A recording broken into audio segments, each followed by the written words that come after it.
Tonight, the third matchup in 21 days between the 76ers and Celtics, and the visiting team won each of the earlier matchups. That's exactly what Jaylen Brown is doing, visiting and leading his team in scoring and hoping to walk away with a win. Going against the 76ers, second half of a back-to-back, Tyrese Maxey. Yeah, all he's doing is second in the league in scoring, leading the league in minutes, and putting on a show each and every night. This is where we start our NBA Coast to Coast Tuesday, a little East Side hoops for you. The rookie, VJ Edgecombe, he has looked beyond good, second among the NBA rooks in scoring and putting on a show. Hopefully tonight against the Celtics, the backcourt looking better than ever for the 76ers. And like we said, this is just game one of NBA Coast to Coast. We're going to go out west, take a look at Jokic and the Denver Nuggets. They're on the road taking on the Kings, and we'll see who will end up being the king of the night when we make it out west. And welcome inside the studio to NBA Showtime. I'm Maria Taylor. You know these guys, the Hall of Famers, Vince Carter and Carmelo Anthony. We want to start by saying thank you for joining us on Veterans Day, and a heartfelt thank you to all who have served. And as you guys all know, there's never a dull moment in the NBA. And this morning, the Mavericks fired their general manager, Nico Harrison, with the team off to a 3-8 start this season. Now, Harrison was hired in 2021 and constructed the roster that reached the 2024 NBA Finals, but the Mavs missed the playoffs last season after trading all-NBA guard Luka Dončić to the Lakers in early February.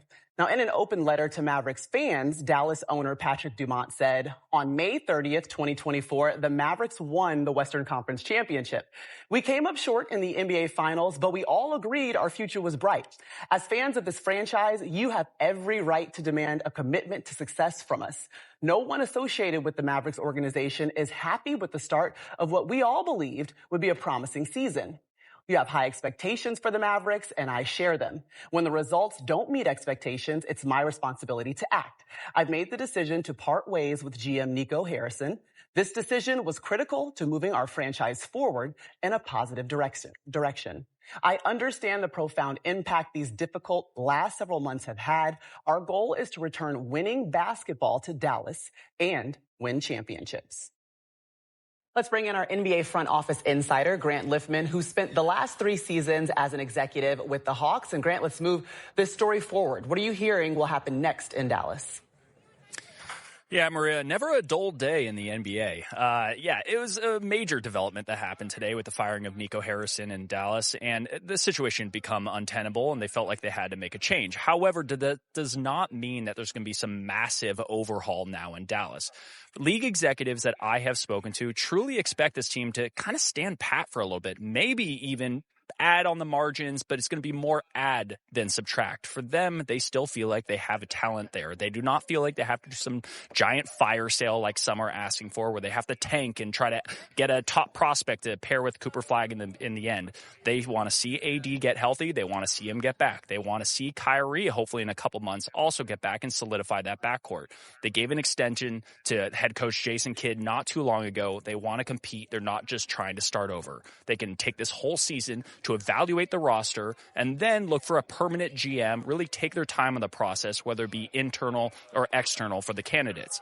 However, having said all of that, like any other team, they will do their due diligence. They will look around. They'll canvass the league and try to see what type of value their players have. Should it become a really bad situation and the bottom falls out there and they feel like they do have to pivot and sell, that all could happen. But in the meantime, the expectation is they stand pat and they try to win, Maria.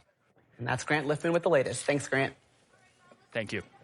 And here are the latest standings in the Western Conference. As you can see, Dallas sitting at 14, just above New Orleans. And, you know, it's been an injury-riddled start. AD missed the last 6 games for the Mavs with a sprained left calf. Obviously, Kyrie Irving not playing towards ACL back in March. And I was just thinking about the last 10 months for Mavericks fans. And, okay, so January, you got Mark Cuban selling his majority stake. February was the trade heard around the league and the world for that matter.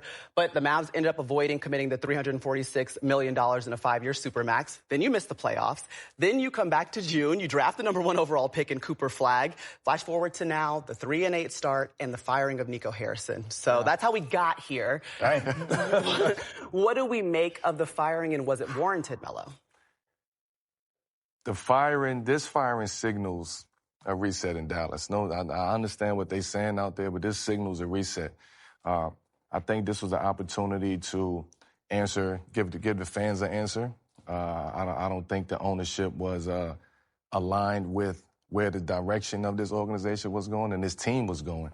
And I think they had a situation. They looked at the record and they came to an agreement. Do I think Nico Harrison is upset? Mm-hmm. No.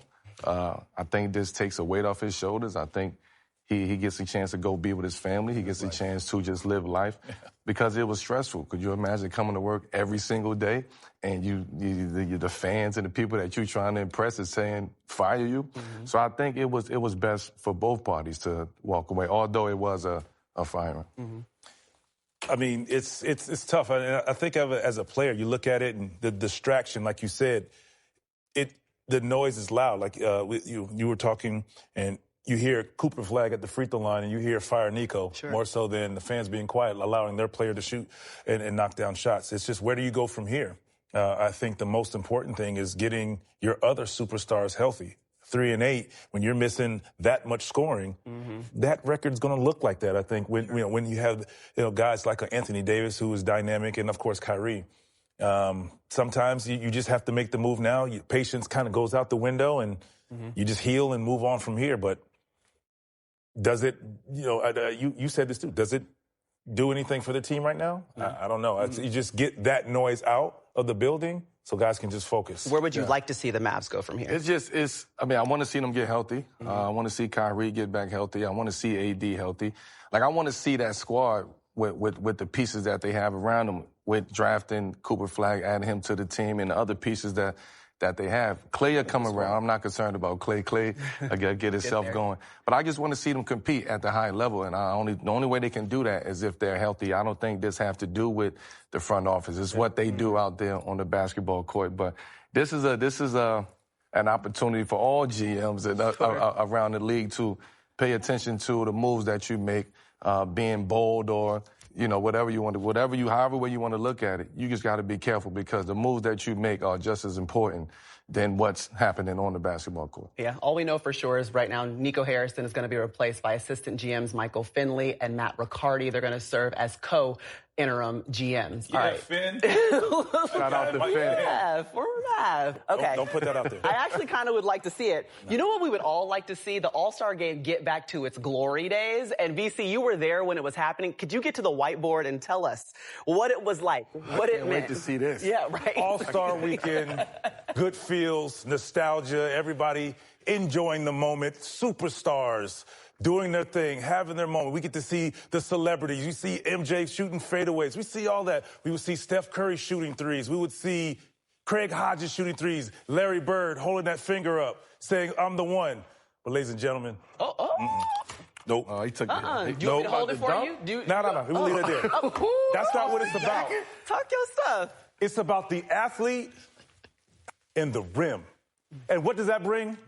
All-Star Saturday night. We need to bring that back. The nostalgia, the love, not just because they can dunk, but we're looking for the wow. We want guys that can wow us. And I understand you guys say, oh, the dunk contest is, how do we get it back? Well, we're going to start here at NBC tonight. We're going to get a list of guys because you know what? I have some friends that I'm going to reach out to tonight, and we're going to all continue to encourage them that, hey, you need to get into this and bring the dunk contest back. The All-Star game, yes, Sunday was great, but it was all about Sunday night, the dunk contest. So you know what? Here's a couple of guys. I'm not calling them out, but I'm just letting you know we need you. First off, Anthony Edwards. We all know what Anthony Edwards can do. He can fly. He can dunk on people. But, hey, I think he can wow us. If you see right there, boom, just taking off people. That wowed me. It's going to wow you. Ja Morant. Duh. Ja Morant, his ability to go out there. I mean, look what he's done. Backwards, forward, over people, around people. He has that ability. That will wow us. Zion Williamson. We've been asking. I'm giving you the first three. Yeah, we're setting the tone right now. Three vets that we've been asking. We would love to have you. And of course, I've been vouching for this guy for a long time. My man, Mr. Shaden Sharp. We want you. We need you. Come wow us. His ability to do just that right there. Goodness gracious. Now, just imagine what he can do by himself in a dunk contest. But then we have some young guns. Mates Buzelis, you know who's a fan of yours? His name is Carmelo Anthony. Well, you know what? You were in it last year. We want you to come back in there and put on the show for us again. One more, Stephon Castle. You were this close to pulling it off. Stephon Castle, we would love to have you. The new young gun, VJ Edgecombe. You put on the show game one. I was watching. Got me out of my seat. I was wowed. We want you to come into the dunk contest and wow us. And lastly, Johnny Furphy. I saw the video what you did to your teammate, and then you go into the game and you do this to this young man. Let's bring it back. We don't want to hang on to the backs of the old guys, the Dr. J's, the MJ. Oh, VC was in there too. Nah, it's the new guy's turn. We want you to bring it up. So come on and join us. Make it happen. You know what? Guys, what you think about that? Ooh, I like the list. First of all, you better walk off like you did something. You better walk off like you wait a minute. What they talking about? You want your jacket back or you good? I see why he came in with the monochromatic look because he was taking the jacket off today. That's everything. That's what we doing. Let's go. Wow, that was impressive. Encouragement. We're giving encouragement to bring it back. That was impressive. But what would it mean for guys like that to show up in the dunk contest on All-Star Weekend? I was writing. You were taking your notes. I know you got your notebook out. So. Like it's I wrote down cultural moment in basketball, like the slam dunk contest, and and just in general, the imagination got to come back. Mm-hmm. You participating in a slam dunk contest or winning a slam dunk contest could define you in an era, right? We see Dr. J, we see Vince Carter, we see Michael Jordan, we see Dominique Wilkins, you see Matt McClung, right? Nate Robinson, like these moments define you as a player.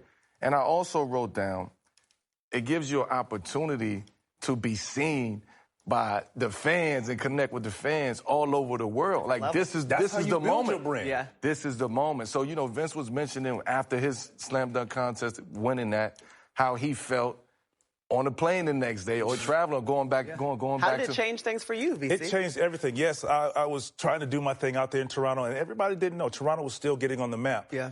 Walking to the dunk contest, wanted to do my thing. Obviously, your goal is to go win it. Winning the dunk contest was life-changing, and I didn't realize it, especially then because it wasn't the social media. But the difference in my life from getting on that plane, going through the airport, they're like, yo, you're the dunk champ. Yeah, you're in Toronto, putting Toronto on the map, putting Vince Carter on the map of my family. It was unbelievable. And what did that lead to? An opportunity to play my first game on NBC, which Toronto never got an opportunity to do. Oh, by the way, being on NBC, I set my career high. Check. So thanks to NBC, salute. And that's why we here today, baby. Oh, I hear there's some guys listening in right now. Mike Tirico and Reggie Miller might have something to say about this list. Guys, what do you think?